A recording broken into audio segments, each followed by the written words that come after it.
Okay. So Stuart Ringland from Lusona, Associate Director. Director. Sorry. Director. Sorry. Director. Not the titles matter, I think. No, you don't get the titles, it's all about the Benjamins. Would you like to give us a brief insight into your role and what you do? Yeah, sure. So I work for a company called Lusona. So we are a boutique recruitment consultancy, mostly specialising in professional recruitment. So we deal with everything from accountants to lawyers to those who work in wealth management through to IT, but we also deal with a lot of professional support. So that could be marketing, legal, administration. And that's really both permanent and contract and contractor recruitment. So it's a right range, but especially so we cover everything from your 13,000 junior individual right up to individuals who are senior appointments who are making significant amounts of money. Great. Okay. I'm just going to move that chair. It's not affecting it at all, but probably a little bit with it not being there. Yeah. Okay. And can you please give me some of your thoughts on sales and selling within your role? Well, it's pretty much everything we do. So really what recruitment's all about is our product is people. So in essence, we have companies that come to us looking for talent in the market, and our job is to go and search for that talent and identify the right talent with the view to placing those individuals in jobs. On the other hand, we have individuals coming to us who are looking for employment. So our service or our product is to sell these individuals into jobs, or to sell the jobs to the individuals. So really, in essence, sales is a huge part of what we do. Okay. Now, I'd like to understand a wee bit more about the sales process, and I would like to know a wee bit about your first experience of sales and selling. Could you tell me something about that? Yeah, sure. So I don't think anyone really goes into life or goes into their, out of school going, do you know what, I would love to be a salesperson. People just either find they've got a knack for it, or they fall into it. So for me, it was this crazy summer job that was presented to me at university, and we were to go, it was a book publishing company called Southwestern, and their workforce was predominantly made up of students, where they would hire students to go and sell their educational books door to door in the USA. And I always wanted to travel, but when I heard about the kind of money that you could make, I was up for that challenge. So I spent my first summer selling in Illinois, and then another summer selling in Colorado Springs, in Colorado, funnily enough. And then my third summer, they actually had a UK business open by then, so I sold in Surrey. So it was really, really hard. It was cold, door-to-door sales, 13 and a half hours a day, 6 days a week. It was intense. Like you just really were heading cold door to door. So in terms of learning sales and perseverance and a whole pile of other skills, you learn through the ancient law of averages, and that you were speaking to a lot of people every day, because you can imagine you get a lot of no's before you get yeses. Okay, so can you tell me a wee bit more about that? What did that experience involve when you were walking up to a door and you were literally knocking on the door, and what happened? So often you find within sales, it isn't just a matter of, you wouldn't just go in to a car and just show them unless you knew what you were going to buy, or you have an idea about, or you have a need or a dissatisfaction that you want fulfilled. So really sales it's a process. So when you were approaching a door, you needed to have a good approach. Now we went through an intensive week of sales school, and prior to that you got some training at university before you go out and do the job itself. So there was an approach that was often very simple, because you can imagine when you were knocking someone's door, and the first thing is, right, what the heck, what do you need, or why are you here? So part of that initial step is actually that introduction part, where you're saying, this is who I am and this is why I'm here. But the whole point at that point was to get us what we call a sit down, rather than just being your step at the doorstep. So really it was just to get someone in the place where you can sit down, and then you go into what you call your introduction. So that there's a process that you would follow right from approach right through to close. Okay, so take me through that process. You've managed to get yourself past the first hurdle of knocking on the door and getting the sit down. You're at the introduction stage. What then happens? Okay, so like even what I do today, often the first 5 to 10 minutes is rapport. Because really what you're looking to establish is trust and confidence with the individual or company or whoever you're selling to. Rapport is really important because ultimately at the end of the day, they're paying. You're hoping that they're going to pay money for whatever you're selling, whether that be a product or service. So it's really important to spend the first 5-10 minutes just really building rapport. The next stage in that really is about again making clear why you're there. Because what you could find is someone still in that, right, hold on a minute, you're at my door, something about educational books. What is it you're doing again? Why are you this Irish guy, landing on my doorstep in the middle of nowhere in Illinois? So it's really important to establish why you're actually there. The third part, which is really, really key in any sales process, is about identifying a need. If there's not a need or a dissatisfaction, then there's no point going into. I think one of the biggest mistakes that people make in sales is they go straight into the demonstration. So this is like, let me show you my product, let me show you, what, but they've not identified a need. So it's much more difficult to make a sale that way without actually knowing why they'd be interested. So if you're selling educational books, a lot of the chat we were talking about, well, how are your kids getting on in school? How do you find helping them with homework? How does that make you feel as a parent? So often enough you're trying to get down to the emotional level rather than a rational level. So maybe their kids are struggling with certain, like my kid really struggles with maths, or my kid really struggles with English, or when I go to help my kids at night with homework, I really struggle because the way that they do it now is different to how I used to do it. So there's a really important part about finding out where that person's at, what are maybe some of the challenges or opportunities that are things that they're facing that there may be a need in, and pretty much that's still what I do today with any company that I deal with, is find out, okay, well, where's your problem, where's your issue, and how can it, so that setting the scene and then identifying the need is really key. That's still part of that introduction. What comes after that? So once you've identified a need, what do you have that fulfills that need? And it may be that there isn't a need, or what you have to offer doesn't fulfill that need. So what you really have to be thinking about then is, okay, well, what do I need to be communicating across about my product or service that will help that person out? And for me personally, that's all about thinking beyond me, what I want, and thinking about where's this person at and what can be offered to them to help them out with their situation. I think, again, the big mistakes in sales, and why sales can sometimes have a negative connotation in people's minds, to think about being sold something aggressively. But really what I've always maintained is best and always works best is actually meet people's needs. If it doesn't meet the needs, then go on to the next person, go on to the next customer.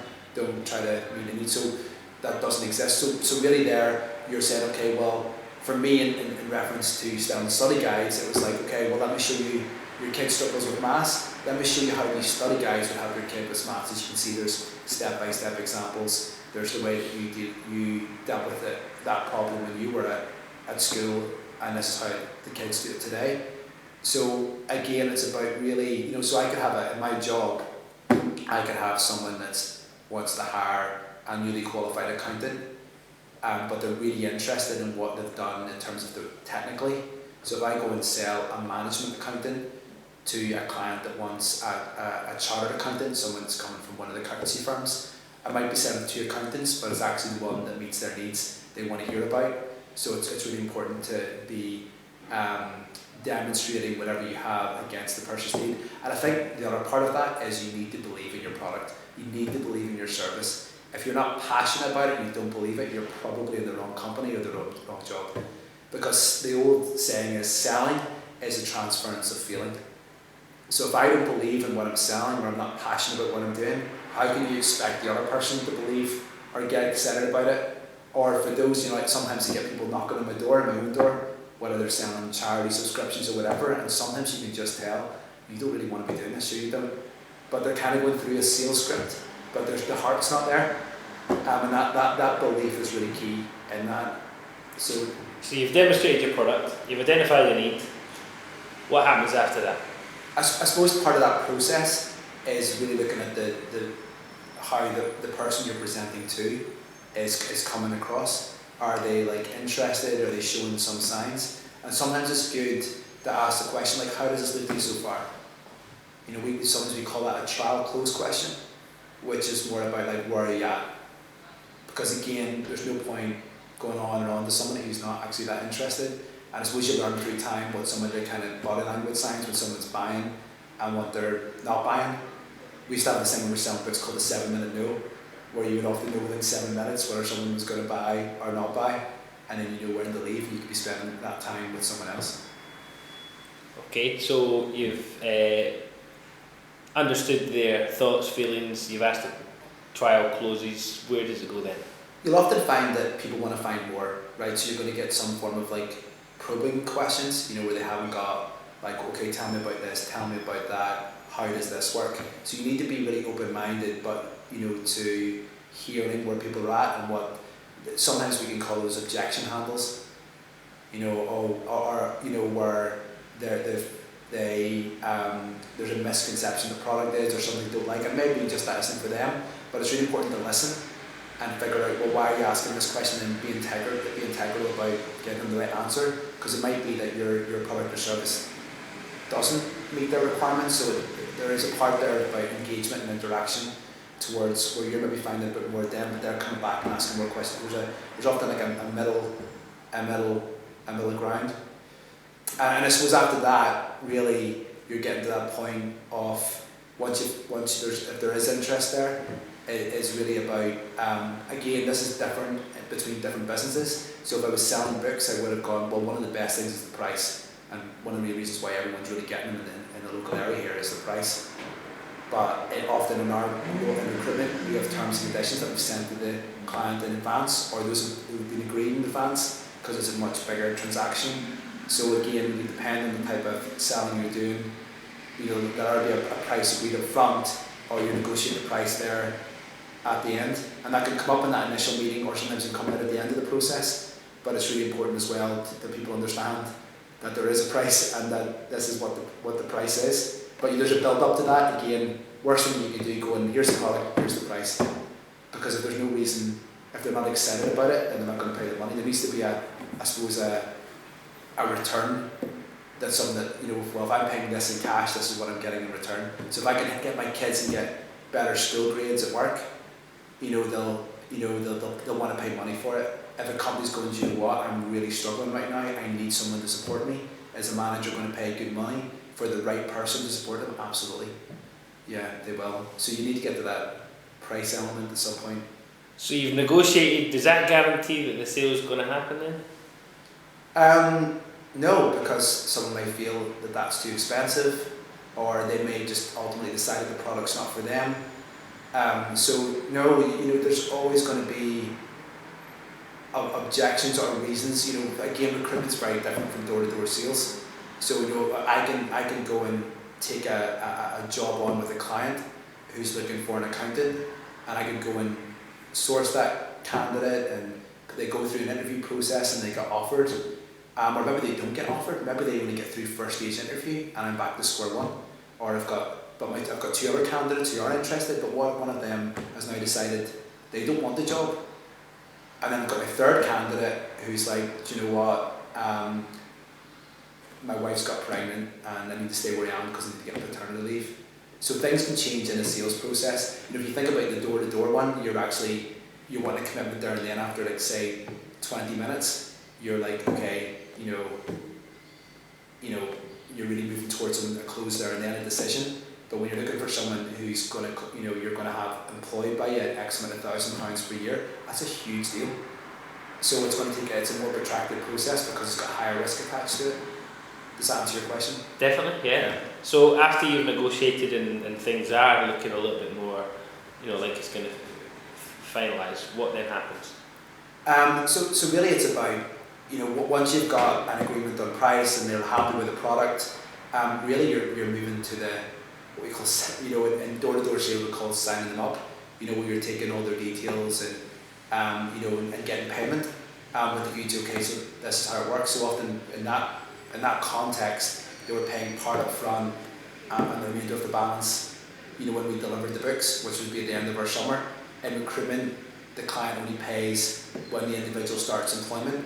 So if that person's on a 4-week notice period or a 12-week notice period or whatever, really that's a risk for us until that individual starts, and it's because there's a period there of waiting, but then we can invoice when that individual starts in the new employment.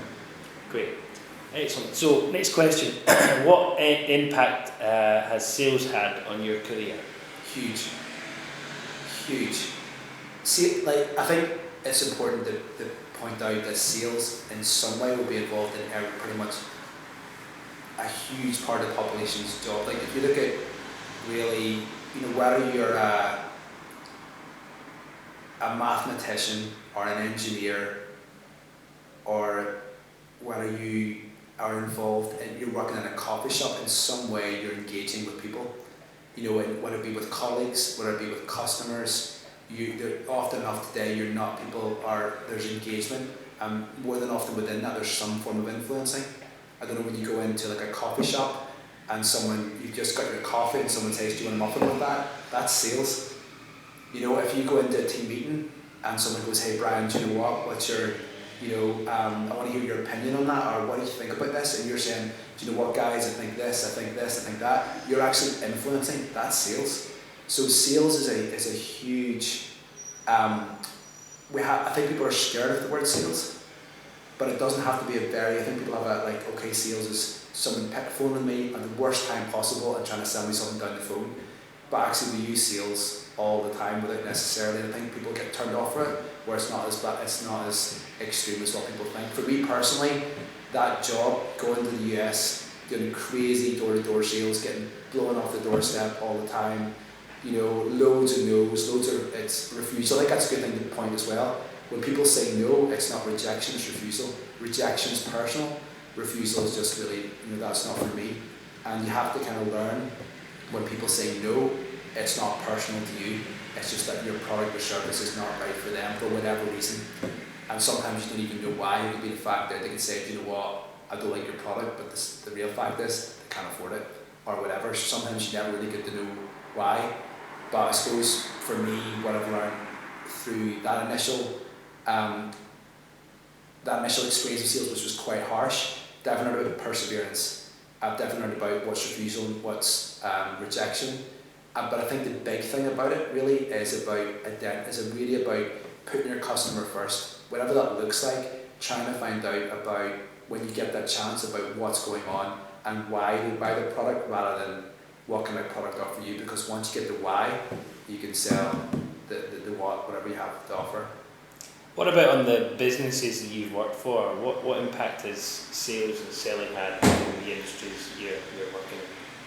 I think more and more these days, especially during the recession years and following, you're finding now, especially in our business, when we're working as business partners, we're like an extension of our client. So I recruit, for some big banks, accountancy practices, and I'm nearly like an extension of them. So really, you're nearly going out as a unit to sell. So what I'm saying to prospective candidates for jobs with my client, I'm really an extension of that client. And there should be a continuous message and experience right through from when I first engage with that candidate about that job, right through to when they start employment. And I think really learning to partner, and again, and when you gain that mutual respect for one another, really can help you offer an amazing selling proposition to your company, because you're having a consistent message. But that message needs to work out in reality. I could say I'm this, that, and the other, but 6 months down the line, and someone's experience is the opposite of that, then so again, this whole integrity piece is really important, that what you're saying needs to be reality to the best of your knowledge, as far as you know. In general terms, how important is sales and selling within a business? Huge. If you can sell, you can do a lot of things in life, really, especially in your career. It's huge. Like really, there's been a massive change and shift over the last 10 years. Again, I'm using accountants because I've recruited accountants for a long time, but once upon a time an accountant never really needed to have much of a personality about them. They were the person that would just really, when you're going to a chartered accountant or you're going to it's the accountant's office, these are the guys who would be sitting, just heads down and non-engaging. But if you look at an accountant today, they need to be partnering with the business. Go back to this partnering again. They need to engage. They need to say, right, well, this is what the accounts say, and how can I explain that to the business? Producing, forecasts, projections. They do an analysis of the figures. So that's selling again. That's what you're saying. That's what you're an effective communicating with influence. We'll call it my word, communicating with influence. That's really key now. And so more and more, I think for anyone that's a school leaver, a graduate of a university or wherever, really think about how can I build up experiences engaging with people. So look at Glasgow, ridiculous amount of call centres, contact centres, financial services institutions selling where there's customer, we've moved from Glasgow traditionally very manufacturing to very much services. So services involves engagement with people. So building up that confidence, whether it be waiting on tables, whether it be working in a coffee shop, whether it be working in a call centre, there is some form of a sales transaction. Someone comes into a coffee shop to buy a coffee, someone you're in contact with, and someone comes into and it's in touch with the call centre because there's something about there often enough that they want to buy, or the other way around where you're selling something. So sales is huge.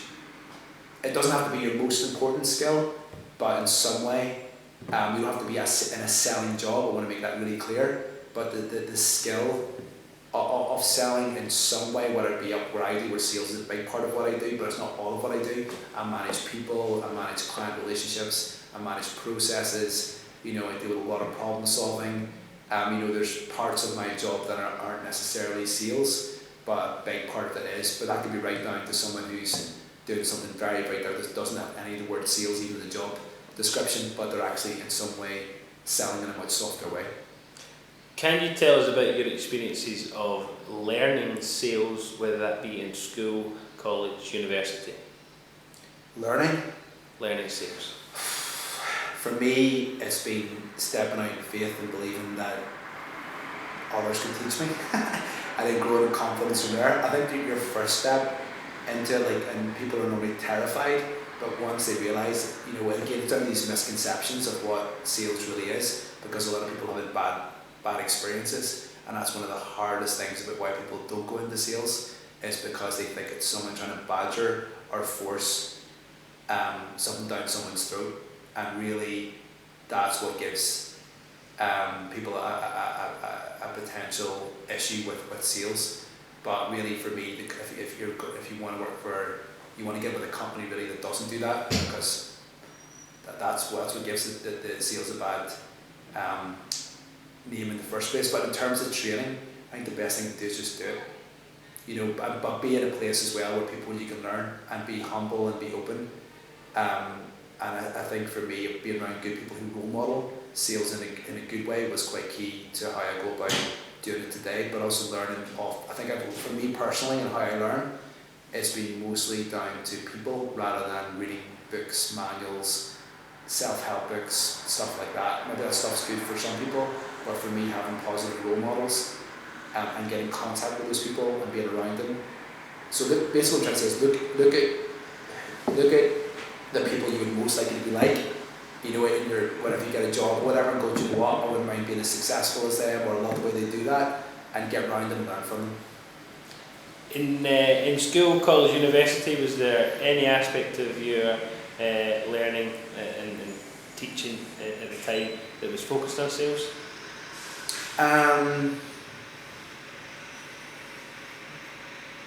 No, not really. I did elements on marketing and things like that, but I think sometimes academic institutions, they're there for which is often very theoretical. I think there's now colleges that, I think that's changing. I think that's changing to be much more practical. But I think from my own personal experience, it was like your sales job in America. I worked in a bank call centre, just actually quite close to here in Glasgow, in my third year, and that was great. Again, getting good experience on the phone. I worked when I graduated for a few months after I travelled. I worked in another contact centre dealing with people that wanted to book in the gyms for like spas and treatments and all that kind of stuff. And again, it was really good. They wanted to offer me a permanent job, but I don't think I think practical experience is. I think the theory's good to a point, but the best way to learn is to actually do it. Okay, final question, if you don't mind, Stuart. Tell me your one sentence top tip for selling. Passion. If you don't believe in it, don't sell it. Great. Thank you so much for your time. That was an excellent interview. Great. That is absolute gold.